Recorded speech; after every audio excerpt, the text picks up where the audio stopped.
These are celebrities that were banned from Disney. So Barack Obama was kicked out of Disneyland when he was in college for smoking cigarettes on the gondola of the old Skyway attraction. Similarly, Robert Downey Jr. was actually arrested at Disneyland for smoking weed on the Incredible Journey attraction. Blake Lively was banned for 1 full year at Disney for trying to sneak into a park by forging tickets. She even spent time in the Disney jail, which is just where the security holds you. Rebel Wilson received a 30-day ban in 2023 for taking a selfie inside of a secret bathroom at Club 33, which is Disney's ultra-exclusive private club. Although they apparently scheduled with her when the best time to have the ban was, so I don't think it was that serious. Leonardo DiCaprio was escorted out of Disneyland in his 20s alongside his friends when he went down the water slide with a spiked belt on, which damaged the ride and caused a ruckus. Bruce Springsteen was even denied access to Disneyland in the 80s because his guitarist refused to remove his bandana, which violated the park's dress code. And finally, Grace Jones received a lifetime ban on all Disney properties after she exposed herself on stage at the Disney House of Blues. Can't be doing that. These are celebrities that are officially retired. So Daniel Day-Lewis permanently retired after his role in The Phantom Thread in 2017, but he briefly returned to co-write his son's film in 2025. Afterwards, though, he announced his official retirement for good. Kai Cenat seemingly has retired from streaming so he can better focus on his fashion brand Vivette, while John Cena officially retired from the WWE in 2025, marking the end of his 25-year career. Michael Douglas retired in 2022, being 81 years old, to focus on spending time with his family, and Michael Caine officially retired in 2023 for similar reasons now that he's over the age of 90. Jack Nicholson has officially been retired since his role in How Do You Know in 2010 and refuses all scripts that come his way. Gene Hackman retired in 2004 and has since pivoted to a career as a historical novelist. Ian Somerhalder retired from Hollywood in 2019 so he could spend time with his family on his farm, and Bruce Willis retired from acting in 2022 after being diagnosed with aphasia. And finally, Ellen DeGeneres officially retired in 2024 at the end of her final stand-up special and has since moved to the UK. So rest in peace. These are the strangest celebrity addictions. So Katy Perry is addicted to flossing and keeps dozens of floss picks on her person at all times to ensure that she always has clean teeth, while Jessica Simpson only brushes her teeth every other day as she claims that it makes her teeth too slippery. Megan Fox is afraid of flying and can only board a plane if she's listening to Britney Spears in order to comfort her. Speaking of which, Britney Spears is apparently addicted to chewing on ice for comfort. David Beckham has extreme symmetry OCD, where everything in his house must be perfectly aligned or in even pairs. He even does this in hotels, and it's reported if he finds 3 cans of soda in his mini fridge, he'll throw one out so that the count is even. Kit Harington has a weird superstition where he scratches his manhood every time he sees an ambulance, while James McAvoy yells "White Rabbit" at midnight on the 1st of every month. Heidi Klum carries a bag of her baby teeth as she believes it gives her good luck during her modeling jobs. And finally, Naomi Campbell does a full chemical scrub of every plane seat that she sits on, bringing surgical gloves and heavy-duty disinfectant wipes. Honestly, I get that. These are celebrities that have really strange fears. So P. Diddy has a fear of long second toes on people's feet, and he used to scan his dates beforehand to ensure that they wouldn't have them. Equally odd, though less weird, is Matthew McConaughey's fear of revolving doors, as he gets anxious when he's near them, thinking he's going to get trapped, allowing him to only use standard entrances. Oprah is afraid of chewing gum from childhood trauma, as her mom used to put gum on the furniture, so she avoids it completely and it's actually banned from her show. Alfred Hitchcock was famously scared of eggs, and he noted that the sight of a breaking yolk is the most revolting thing he's ever seen. While Megan Fox is deeply averse to paper and keeps a glass of water nearby to ensure that she never has to touch dry paper. Nicole Kidman has a fear of butterflies, while Adele has a fear of seagulls from childhood trauma from a seagull stealing her ice cream, while Billy Bob Thornton has a strange fear of antique furniture and believed that he was killed by some in his former life. And finally, Pamela Anderson has a deep fear of mirrors, despite the fact that she spent her entire career on camera, with lenses effectively just being mirrors. Pretty cool, right?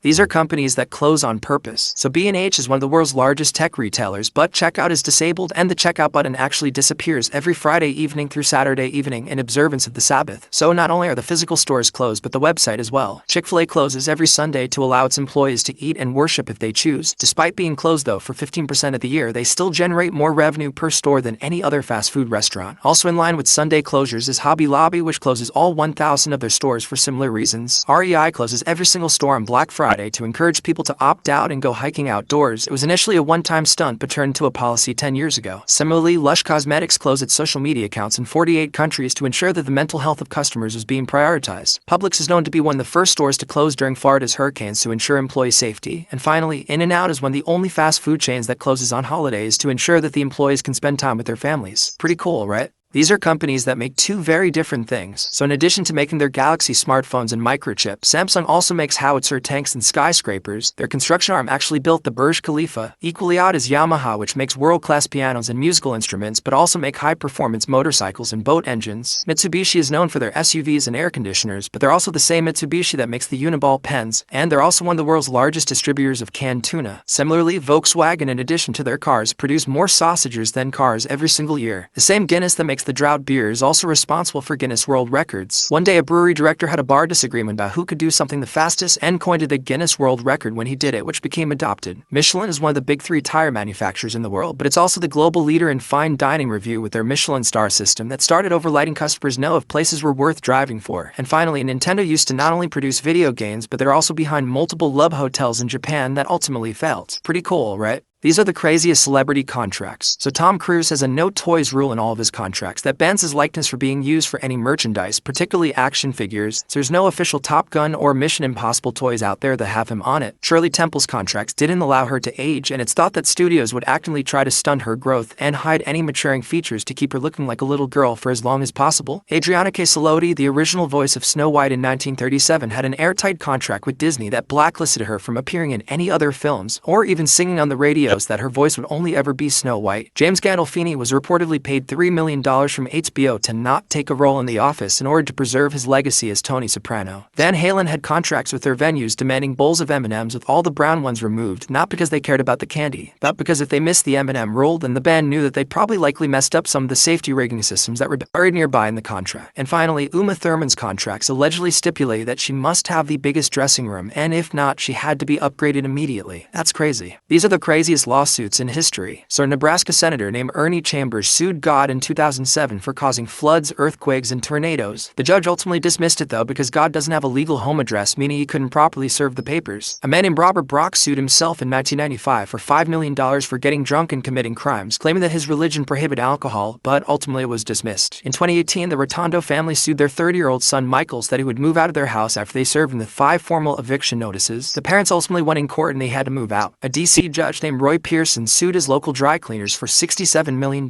after they lost a pair of his pants, and he argued their satisfaction guaranteed sign was broken, but he lost his job. In 2009, a German man named Christian Duvet sued a New Zealand company that used his likeness in an ad campaign because he claimed that it made him look boring and uncool. He ultimately actually won the settlement. And finally, in 2006, a man named Alan Heckard sued Michael Jordan for $832 million because he claimed that he looked like him, causing permanent emotional injury. He obviously lost. These are the craziest things that were built for movies. So Christopher Nolan planted 500 acres of corn outside of Calgary for the farmhouse scenes in Interstellar to avoid using CGI. He was later able to harvest and sell the corn as well for a profit, justifying the price. He also built a 1,000-ton rotating multi-million-dollar hallway for this scene in Inception. For Titanic, James Cameron literally built a Titanic replica that was 90% of the original size that could be tilted and sunk into a mega water tank in Mexico to simulate the event. One of the most expensive film sets ever was a $50 million giant water city off the coast of Hawaii for the movie Waterworld. Weather kept breaking it apart though, making it so costly to maintain that it ended up being one of the most expensive movies ever at the time. Though worse than this, and the most expensive movie project of all time was on the set of Cleopatra, which they spent $450 million to recreate the city of Alexandria and the Roman Forum in London. And finally, The Matrix Reloaded built a 1.5-mile road on an old Navy base just so they could have total control of the stunts. Pretty cool, right? These are cultures that are disappearing, so the country of Kiribati is expected to be uninhabitable within a few decades because of rising sea levels. The government has even already purchased land in Fiji for when this inevitably happens. Inuits in the Arctic are also disappearing because of melting ice, which is displacing their camps, destroying traditional cultural methods, and even sidelining their language. The Ainu people in Japan are becoming extinct as they were pressured to assimilate, and there's only a few fluent speakers of the language left. This is similar to the Ayapaneco of Mexico, which at one point only had 2 fluent speakers left of their language. Tibetans in China are slowly being replaced with Han Chinese settlers who have overtaken political power and imposed their cultural practice on the native Tibetans, and the Maasai people of Kenya that are traditionally semi-nomadic are disappearing as land restrictions and urbanization emerges. And this has become the fate of dozens of cultures, and it's thought actually that every 2 weeks a language dies as we move towards globalization. In fact, by 2100, nearly half the languages in the world will be extinct, and in another 100 years after that, nearly all languages and cultures are projected to converge into one as universal language and global connectivity occurs. That's crazy.